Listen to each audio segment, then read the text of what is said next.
पिछले वीडियो में हमने बताया था कि ड्राफ्ट रीजनल प्लान 2041 की वजह से कैसे एनसीआर का स्वरूप बदलने वाला है। हमने ये भी बताया था कि दिल्ली के राजघाट से 100 किलोमीटर के रेडियस में आने वाले इलाके ही अब एनसीआर में माने जाएंगे।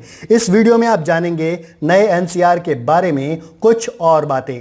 दरअसल अक्टूबर 2021 के दूसरे हफ्ते में एनसीआर प्लानिंग बोर्ड की बैठक हुई थी, जिसमें एनसीआर के नए स्वरूप को लेकर चर्चा हुई।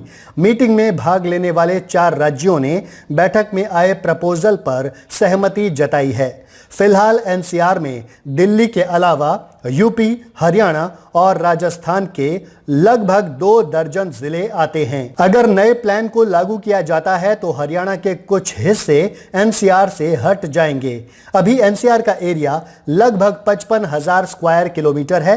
नए प्लान में एनसीआर का एरिया घटाकर लगभग 37,100 स्क्वायर किलोमीटर करने का प्रपोजल है। दरअसल हरियाणा सरकार एनसीआर में आने वाले अपने 1/3 एरिया को मुक्त करने पर जोर दे रही है।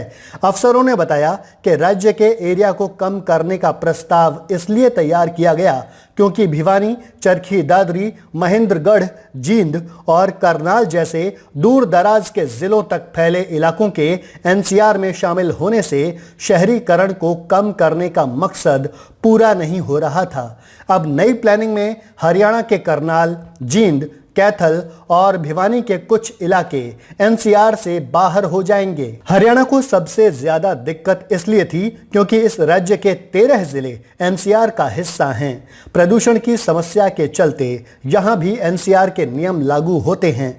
पराली जलाने से लेकर गाड़ियों के रजिस्ट्रेशन खत्म करने तक की समस्या सबसे ज्यादा हरियाणा सरकार और लोगों को थी। इसी वजह से राज्य सरकार अपने कुछ इलाकों को एनसीआर से बाहर करने की मांग कर रही थी। हालांकि उत्तर प्रदेश को इससे फायदा होने जा रहा है।